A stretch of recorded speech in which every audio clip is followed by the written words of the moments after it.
Linda Pemberton, self-appointed queen of Alpine Meadows Estates, had just called the police on me for illegally camping in what she claimed was a protected watershed area. What she didn't know, what none of them knew, was that I owned every single acre of the valley their precious gated community sat on, including the land under her $2.3 million dream home. But let me start from the beginning because this story gets better with every ridiculous detail. I'd driven up to my family's old hunting cabin on a Friday afternoon in late September, looking forward to a quiet weekend away from the chaos of running a tech company in Denver. The cabin had been in our family for 4 generations, a simple log structure my great-grandfather built in 1923 when he first bought the valley as a summer retreat for his cattle operation. Back then, Whispering Pines Valley was nothing but wilderness, elk trails, and the sweetest mountain air you could breathe. Now, apparently, it was home to Alpine Meadows Estates, a gated community of oversized McMansions that had somehow sprouted like expensive mushrooms while I'd been busy building my business. I was unloading my truck when I heard the distinctive whine of an electric golf cart approaching. The woman driving it looked like she'd stepped out of a Real Housewives of Colorado casting call, perfectly blown-out blonde hair, designer athleisure where that probably cost more than most people's rent, and sunglasses that screamed, "I demand to speak to the manager." She parked her golf cart blocking my driveway and climbed out with the kind of dramatic flair that suggested she thought cameras were rolling. "Excuse me," she called out, marching toward me with her hands on her hips. "This is private property. You can't just camp here." I set down the cooler I'd been carrying and looked at her with the kind of patience you reserve for small children having tantrums. "Ma'am, I think there might be some confusion. This is my family's cabin." Her laugh was sharp enough to cut glass. "Your cabin? In the Alpine Meadows Estates protected watershed? I don't think so, cowboy. This is a conservation area, and camping is strictly prohibited." I glanced around at the valley that had been my family's sanctuary for nearly a century. "Protected watershed? Ma'am, this is private property. My private property." "That's impossible," she snapped. "I'm Linda Pemberton, president of the Alpine Meadows Estates Homeowners Association, and I know every inch of this community. This cabin is an illegal structure on protected land, and I'm going to have it removed." That's when I started to understand what I was dealing with. Somehow, the developers who'd built Alpine Meadows Estates had failed to mention to their residents that they were living on leased land. Land that belonged to me. "Mrs. Pemberton," I said calmly, "I think you need to have a conversation with your developer about the actual ownership of this valley. Don't you dare try to confuse me with legal mumbo-jumbo." Linda shrieked. "I know my rights. This is protected conservation land, and that ramshackle cabin is an eyesore that violates every building code in the county." She pulled out her phone and started dialing. "I'm calling the police right now. And the county. And the Environmental Protection Agency. We'll see how tough you are when you're being arrested for trespassing." I had to admire her confidence, even if it was based on complete ignorance of the facts. Linda Pemberton was about to learn a very expensive lesson about the difference between owning property and living on someone else's land. While Linda ranted into her phone about illegal camping and environmental destruction, I pulled out my own phone and called my property manager, Sarah Chen. "Sarah, it's Marcus. I'm up at the cabin and apparently we have a situation. The residents of that new development seem to think they own the valley." "Oh no," Sarah said, and I could hear papers rustling in the background. "Did someone not explain the lease terms to them?" "It appears not. I've got the HOA president here threatening to have me arrested for camping on my own property. Marcus, you need to call Jim Morrison at the law firm. This could get complicated fast." As I hung up, Linda finished her dramatic performance for the 911 dispatcher and turned back to me with a triumphant smile. "The police are on their way and they're bringing a county inspector. I hope you enjoyed your little camping trip, because it's about to end very badly for you. Mrs. Pemberton, before the police arrive, could you answer a question for me? When you bought your house, did you actually read the property deed?" Her face flushed red. "Of course I read the deed. I'm not an idiot." "And what exactly does that deed say you own?" "I own my house and lot, plus shared access to all common areas and conservation land." "Shared access," I repeated. "Not ownership." "It's the same thing." "Actually, it's not. Shared access means you have permission to use the land. It doesn't mean you own it." Linda stared at me like I'd just claimed the earth was flat. "That's ridiculous. You can't have shared access to land nobody owns." "You're right," I said. "You can't. Which is why someone does own it." Before Linda could respond, we heard the sound of vehicles approaching. Two sheriff's cruisers and a county inspector's truck came bouncing up the dirt road that led to my cabin. Deputy Martinez climbed out of the first cruiser, looking around at the pristine mountain scenery with the expression of someone who'd rather be anywhere else. "Good afternoon, folks. We received a call about illegal camping." Linda rushed toward him like he was her personal cavalry. "Officer, thank goodness you're here. This man is illegally camping on protected conservation land, and he's refusing to leave." Deputy Martinez looked at me, then at the cabin, then back at Linda. "Ma'am, could you show me exactly what land you're referring to?" "All of it." Linda gestured wildly at the entire valley. "This whole area is part of the Alpine Meadows Estates Conservation Preserve. This illegal cabin is destroying the natural habitat." "Sir," Deputy Martinez said to me, "do you have any documentation showing you have permission to be here?" I handed him my driver's license and the folder I always kept in my truck: property deed, tax records, and insurance documents for the cabin. The deputy examined the papers with growing interest. "Mr. Blackwood, these documents show you own this property." "Yes, sir. My family has owned this valley since 1923. Linda snatched the papers from the deputy's hands before he could stop her. She studied them with the intensity of someone looking for a forgery, turning pages and squinting at every detail. "These have to be fake," she declared. "Nobody owns 47,000 acres anymore. The government would never allow it." Deputy Martinez retrieved the documents from Linda's white-knuckled grip. "Ma'am, these are legitimate county records. Mr. Blackwood owns this property. But what about our conservation preserve? What about our protected watershed? Ma'am, if this is private property, then any conservation agreements would be between the owner and the county." That's when County Inspector Davis joined the conversation, carrying a tablet and looking like he'd rather be reviewing septic permits. "I understand there's a question about land use here?" "Yes," Linda said desperately. "This man is claiming he owns our entire conservation preserve." Inspector Davis looked at the documents Deputy Martinez handed him, then pulled up something on his tablet. "Actually, ma'am, Mr. Blackwood does own this land.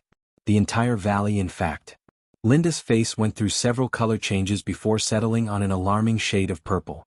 "That's impossible. We live here. We bought homes here. You can't own land that other people live on." "Actually, ma'am, you can. It's called a ground lease." "Eh, what?" Inspector Davis showed her his tablet screen. According to county records, the Alpine Meadows Estates development was built on land leased from Blackwood Holdings. The residents own their homes, but the land underneath them belongs to Mr. Blackwood. I watched Linda's world crumble in real time. The confident, entitled woman who'd been threatening me 5 minutes earlier now looked like someone had just told her gravity was optional. But we pay property taxes." "On your homes and improvements," Inspector Davis confirmed. "The land taxes are paid by the landowner, Mr. Blackwood. But we have deed restrictions, building codes, community standards, which are part of your lease agreement with the landowner." Linda turned to stare at me with the kind of expression usually reserved for natural disasters. You own the land under our houses?" "I own the entire valley," I confirmed. "Your development, the golf course, the clubhouse, all the common areas, and everything else for about 5 miles in every direction." "How much of the valley?" Deputy Martinez asked, his professional curiosity getting the better of him. I gestured toward the surrounding mountains. "Everything you can see from here. About 47,000 acres total."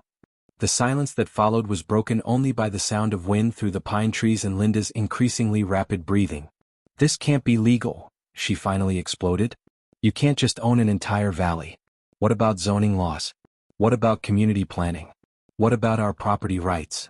"Mrs. Pemberton," I said gently, "you have property rights. You own your house. You just don't own the land it sits on." "But that's ridiculous. Who lives like that?" "Actually," Inspector Davis interjected, "ground leases are pretty common. Most of Manhattan is built on leased land. Hawaii has lots of ground lease properties. It's a normal real estate arrangement." Linda was pacing now, her designer sneakers kicking up dust as she tried to process this information.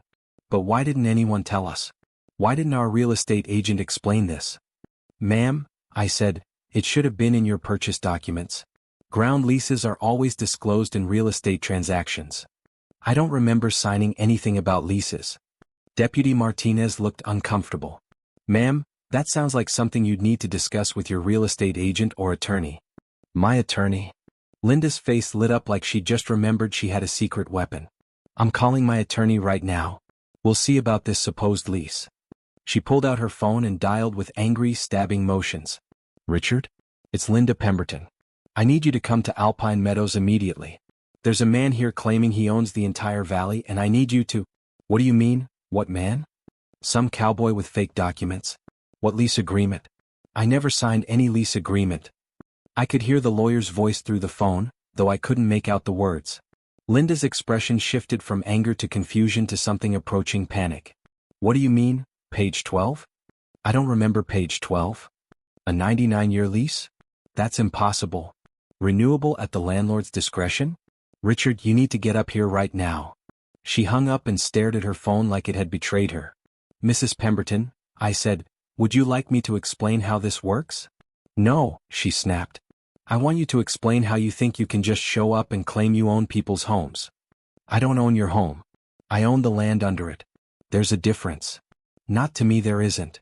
Inspector Davis closed his tablet with the air of someone who'd seen this drama play out before. Folks, this appears to be a civil matter between the landowner and the lessee. There's no code violation here and no illegal camping. But his cabin. Linda pointed at my family's log cabin like it was a personal insult. It doesn't match our architectural guidelines. It's not even painted. Ma'am, Inspector Davis said patiently, architectural guidelines and a ground lease only apply to the lessee's improvements. The landowner can build whatever he wants on his own property. That's not fair. Nevertheless, that's how property law works. As the county inspector packed up his equipment, Deputy Martinez approached me privately. Mr. Blackwood, I have to ask, did you know there was going to be a conflict when you came up here today? Honestly? No. I knew about the development, obviously, but I assumed the residents understood their lease terms. This is the first time I've had any direct contact with them. Well, you might want to expect more contact. Mrs. Pemberton seems like the type who doesn't give up easily. He was right about that. As the official vehicles pulled away, Linda stood in my driveway staring at me like I was a puzzle she couldn't solve. This isn't over, she said finally. I'm going to research this. I'm going to find out exactly what's going on here.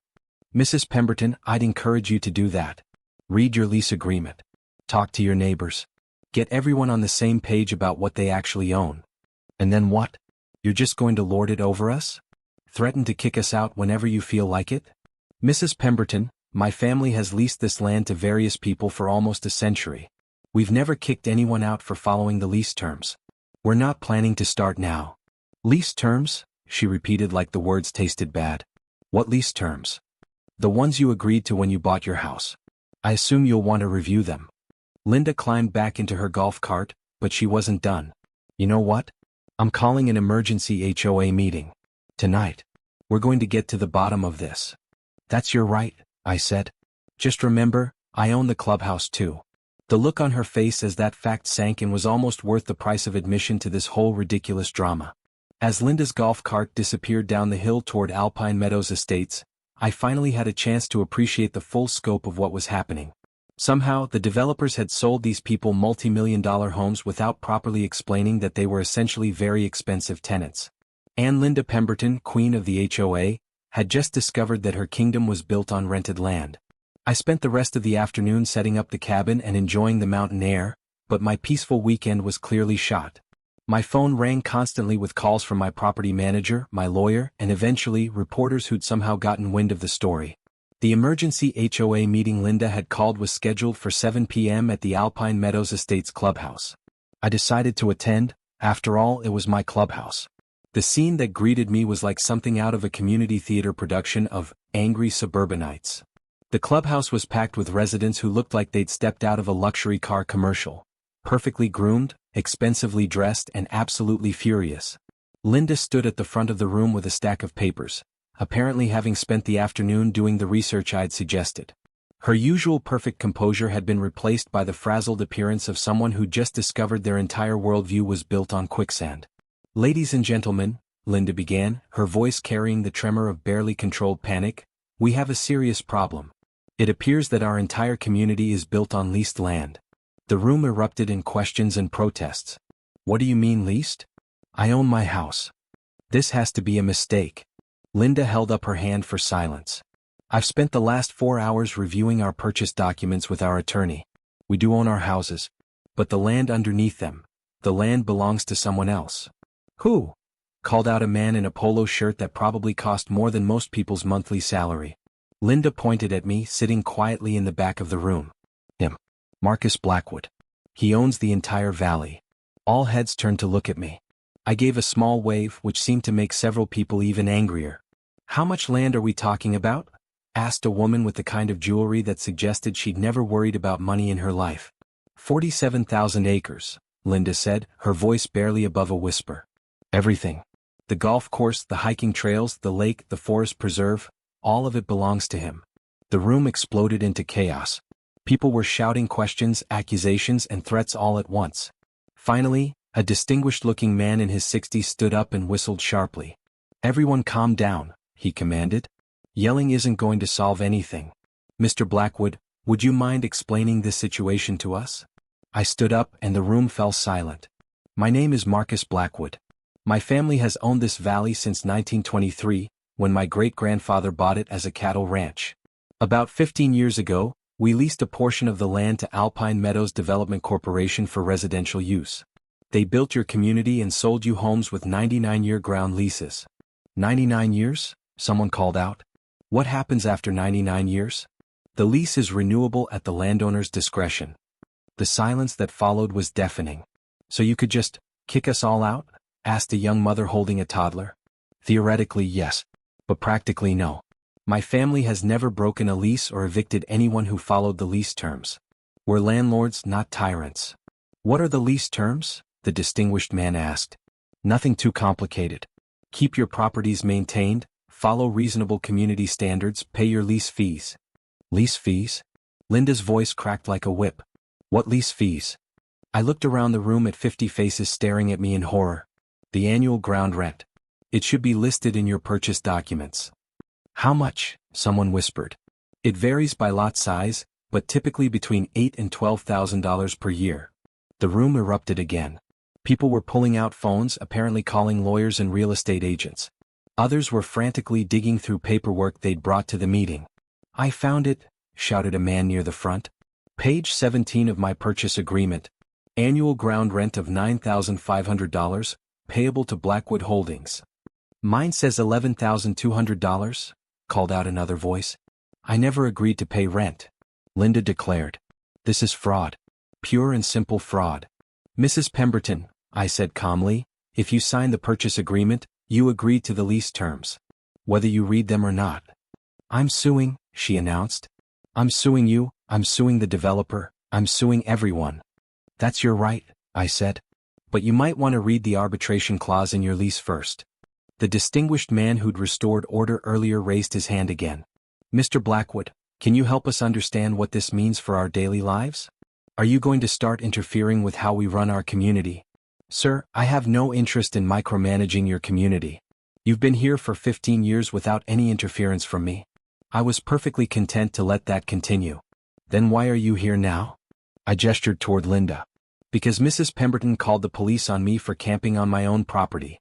She threatened to have my family's cabin torn down. She seemed to be under the impression that she owned land she doesn't actually own. Linda's face went red. I was protecting our community resources. From the landowner? I didn't know you were the landowner. Maybe you should have found that out before calling the police.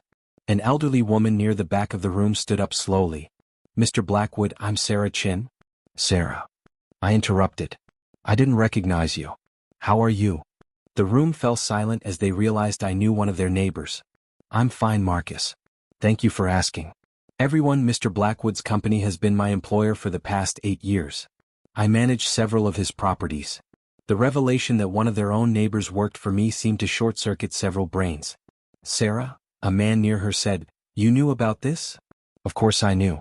I helped negotiate some of the lease renewals. I assumed everyone understood the arrangement. Why didn't you tell us? Tell you what? That you live on leased land? It's in all your purchase documents. I figured you all knew. Linda was starting to look like someone who just discovered she'd been living in the Matrix. But we have an HOA. We have community standards. We have architectural guidelines. Which are all part of your lease agreement, I confirmed. You're free to govern yourselves however you want, as long as you follow the basic lease terms. What are the basic lease terms? The distinguished man asked. I pulled out my phone and scrolled through my notes. Keep your properties in good repair, don't do anything that could damage the land or water quality, don't sublease without permission, and pay your annual ground rent on time. And if we don't pay the ground rent? Then you'd be in violation of your lease. And then what? Then we'd work with you to resolve the issue. We're not in the business of throwing families out of their homes over paperwork problems. A woman near the front raised her hand tentatively. Mr. Blackwood, are you planning to raise the lease fees? They're adjusted annually based on a formula tied to property values and inflation. It's all spelled out in the lease agreement. What about new construction? What if someone wants to add a pool or expand their house? As long as it meets the community standards and doesn't violate any environmental restrictions, it's fine. Same as it's always been. The questions continued for another hour, with me explaining lease terms that should have been explained to them 15 years ago. Gradually, the panic in the room subsided as people realized that their daily lives weren't going to change dramatically. But Linda Pemberton was not ready to accept this new reality. This is unconscionable, she declared as the meeting wound down. You can't just own an entire community. It's un-American. Mrs. Pemberton, ground leases are a normal part of American real estate. Lots of communities are built this way. Well, it shouldn't be legal. But it is legal. And it's been legal for the entire 15 years you've lived here. As people began filing out of the clubhouse, many stopped to shake my hand and apologize for the confusion. A few asked for my business card, apparently interested in discussing their lease terms privately. Linda was among the last to leave, and she made sure to have the final word. This isn't over, Mr. Blackwood. I'm going to fight this. I'm going to find a way to break these leases and give this community the independence it deserves. Mrs. Pemberton, you're welcome to try. But you might want to consider the alternative. What alternative? I could always sell the land to a developer who wants to build condos. The look of horror on her face suggested she hadn't considered that possibility. As I drove back up to my cabin that night, I reflected on the bizarre turn my quiet weekend had taken. Linda Pemberton had called the police on me for illegally camping, not realizing that she was the one living on my land.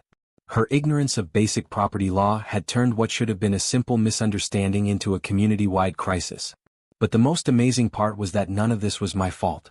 I hadn't deceived anyone, hadn't hidden any facts, hadn't misrepresented anything.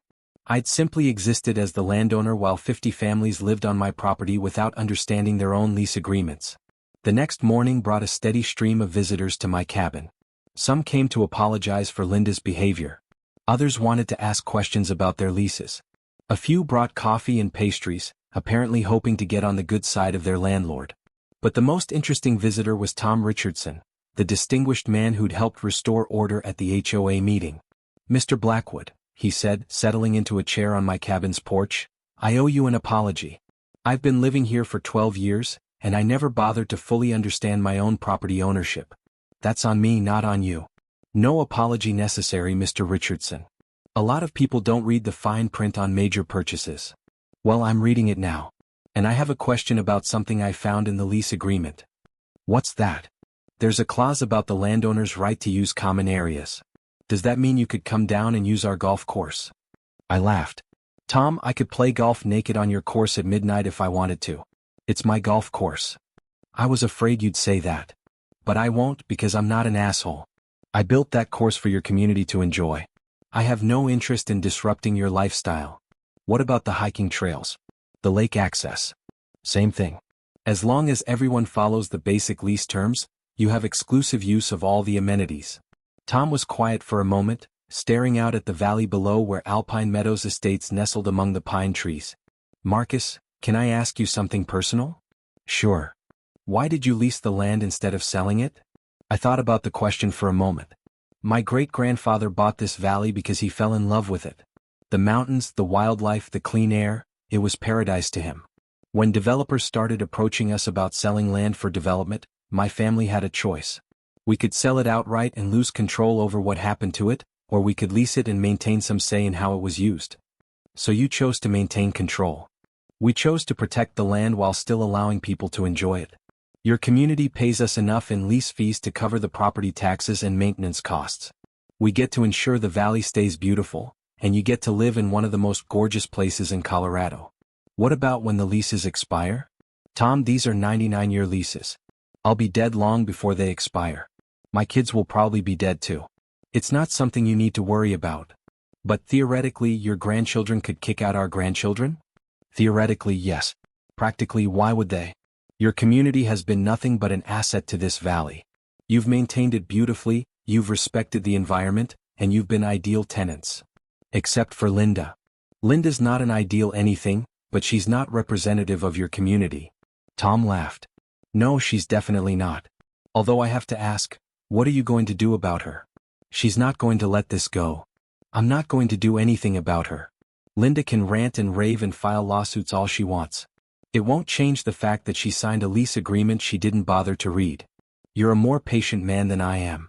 Tom, I own 47,000 acres of some of the most beautiful land in Colorado. Your community pays me enough money annually to maintain it all without touching my other investments. I get to preserve my family's legacy while providing homes for 50 families. Why would I let one angry woman ruin that? As Tom prepared to leave, he paused at the edge of my porch. Marcus, for what it's worth, most of us appreciate what you've done here. We just wish someone had explained it better from the beginning. I wish that too, Tom. Would have saved everyone a lot of confusion. After Tom left, I spent the rest of the weekend enjoying the peace and quiet I'd originally come to the mountains to find. But I couldn't shake the feeling that Linda Pemberton wasn't finished with me yet. I was right. The following week brought a barrage of legal notices, county complaints, and media attention that would have been impressive if it hadn't been so misguided. Linda had apparently decided that if she couldn't win on the facts, she'd try to win through sheer volume of harassment. But that's a story for another time. Because the best part of this whole saga wasn't Linda's eventual defeat. It was watching an entire community of intelligent, successful people discover that they'd been living perfectly happy lives without understanding the basic legal structure of their own homes. Sometimes ignorance really is bliss. Until someone calls the cops on their own landlord.